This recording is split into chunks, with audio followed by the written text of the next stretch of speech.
Thái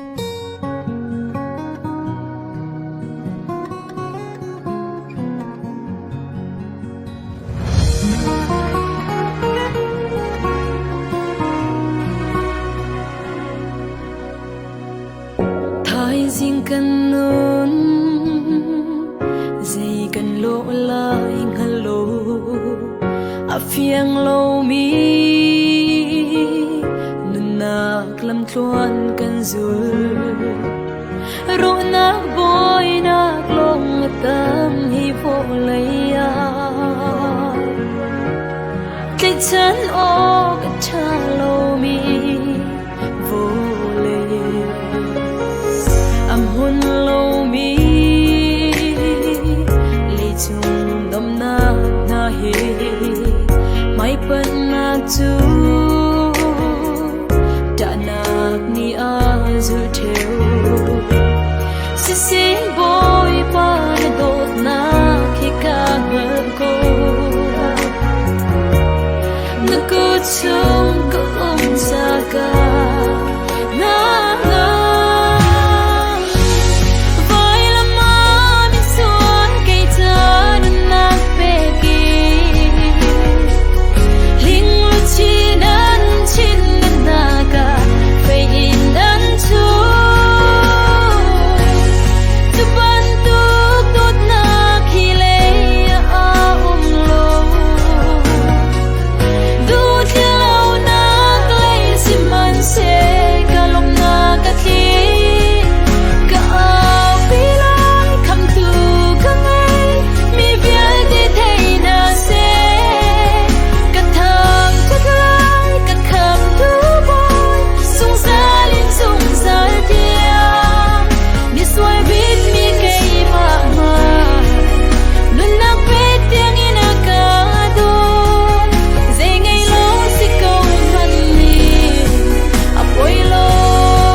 Pagalo Kitua reto glow in Naka roy in Naka kalta below Sumok lang na sinang tu alien nan shing shen Na ven ngay nan tu kay ta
Chin na ga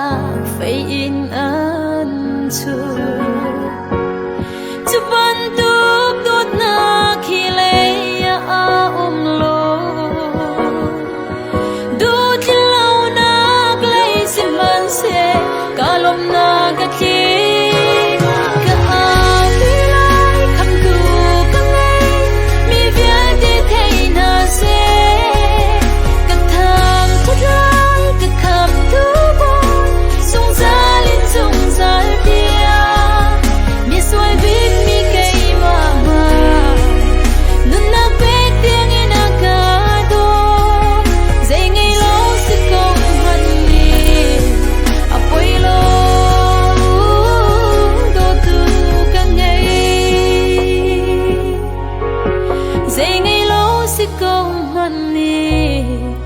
apoy lo